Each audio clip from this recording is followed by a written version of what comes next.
Allez, dernier chapitre de chimie de l'année, donc les titrages en oxydoréduction. Titrage, c'est ce qu'on avait vu en acide-base, donc il y a peu de choses finalement qui vont changer. On retrouve le même montage avec la burette graduée, la solution titrante dans la burette graduée, le bécher avec la solution titrée dans le bécher, et puis un petit système d'agitation avec le barreau aimanté et l'agitateur magnétique.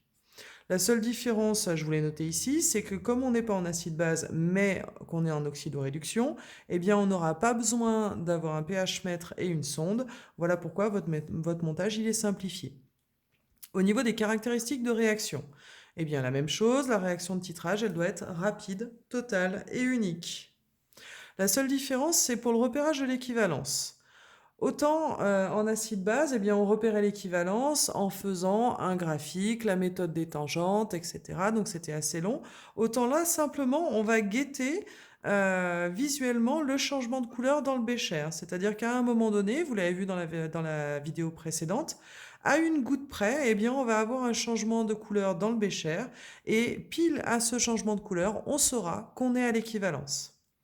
La définition d'équivalence, elle ne change pas, c'est pour ça que c'était rentable de l'avoir déjà apprise. À l'équivalence, les réactifs ont été introduits dans les proportions stoichiométriques. Au passage à l'équivalence, il y a changement de réactif limitant. Ça ne change pas. Je vous ai mis quelques petits rappels puisque comme on va regarder des changements de couleur, eh bien on a besoin de connaître quelques petites couleurs. L'ion permanganate, il est violet, on l'a déjà vu. Le diode, la solution de diode, elle a une couleur brune, un espèce de marron un peu clair parfois. Si on veut le rendre un peu plus visible, eh bien on va mettre un petit peu d'empois d'amidon. L'empois d'amidon, dès qu'il est en contact avec le diode, eh bien ça va nous donner une couleur qui va être bleu noir, bleu nuit. Donc du coup une couleur assez caractéristique et assez foncée pour pouvoir voir facilement le changement de couleur. Dans la vidéo précédente, je vous ai montré donc le dosage du diode par les ions thiosulfate. J'ai d'ailleurs oublié le O. Je voulais détailler un petit peu ici, puis je vais vous le détailler en termes de calcul et d'application. Donc le couple du diode, c'est diode ion iodure, vous l'avez ici, le diode étant l'oxydant. Il va réagir avec les ions thiosulfate qui sont des réducteurs, donc jusque-là tout va bien. Je vous ai écrit la demi-équation pour le diode est au départ, donc je le laisse tel quel. Je vous ai écrit la demi-équation pour le thiosulfate et le tétrathionate. Du coup, le thiosulfate ici se retrouve pas du bon côté, donc je retourne l'équation pour avoir le thiosulfate dans les réactifs, puisque la réaction, je vous le rappelle, c'est diode et thiosulfate. Ensuite, pas besoin de multiplier puisque j'ai deux électrons échangés dans chacune des équations, donc je peux directement additionner. Je vous rappelle que ce qui est avant reste avant, donc ça et ça, je vais le mettre au départ. Donc I2 plus 2 électrons plus 2 S2O3 c'est au départ. J'ai enlevé les électrons puisque j'ai aussi des électrons après. Donc 2I- plus S4O6 plus 2 électrons, c'est ce que je vous ai mis ici. Donc, les électrons, je les ai simplifiés, ça m'évite de les écrire. Voilà, ça c'est l'équation du titrage. On repère quoi? On repère qu'il faut toujours 2 fois plus d'ions S2O3 que de I2. Alors, je vais partir avec des exemples. C'est juste pour vous expliquer, on ne le fera pas comme ça pour la suite. Si par exemple, je pars avec, allez, disons, 6 ions thiosulfate. On a vu quoi? Les ions thiosulfate, je vous rappelle, dans la vidéo précédente, c'était les petits grains de riz. Donc on a vu qu'il fallait toujours 2 fois plus d'ions thiosulfate que de d'iode. Ça veut dire que mes 6 ions thiosulfate vont réagir avec 3 diodes. Et je vais vous refaire un autre exemple pour voir si vous avez bien compris. Si par exemple je pars de 10 ions thiosulfate, eh bien à ce moment-là, je vais avoir besoin de 5 diodes pour la réaction. D'une façon générale, comment ça va se passer?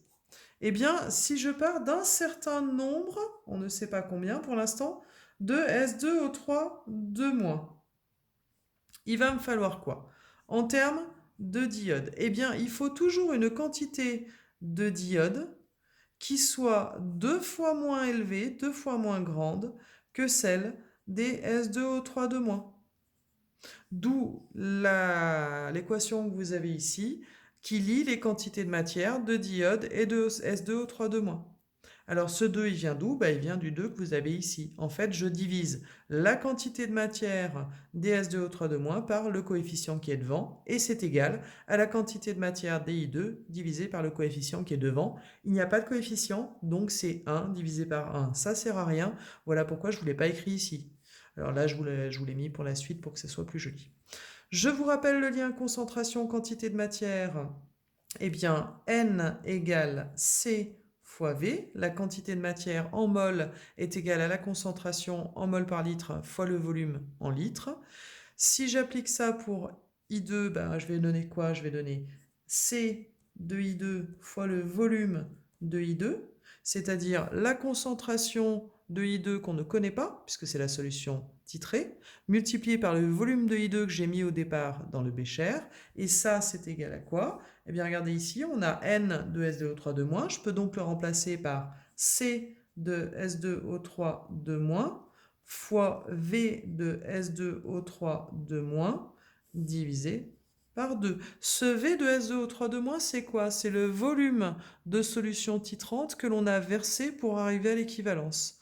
Donc au final, généralement, on le notera comment? Très souvent, vous allez le retrouver avec V à l'équivalence, VEC. Pour le repérage de l'équivalence, eh bien, au départ, j'ai du diode dans le bécher. Tant que j'ai du diode dans le bécher, on a dit que le diode il était brun ou bien bleu nuit en présence d'emploi amidon. Donc tant que j'ai du diode dans le bécher, ça va rester soit brun, soit bleu foncé, bleu très très foncé, bleu quasiment noir. Quand je n'aurai plus de diode dans le bécher, eh bien qu'est-ce qui se passe? Tout le reste est transparent. Du coup, pour repérer l'équivalence, eh bien ce sera le moment où, pile à une goutte ajoutée, on va passer d'un bleu noir à du transparent. C'est ce que je vous ai noté ici. Et puis la relation à l'équivalence, celle que vous utiliserez dans les calculs, ça sera celle-ci, c'est-à-dire la quantité de matière du premier réactif divisé par son coef égale la quantité de matière du deuxième réactif divisé par son coef. C'est ce que je vous ai noté ici. On l'adaptera aussi parfois avec les concentrations, c'est ce que je vous ai noté là.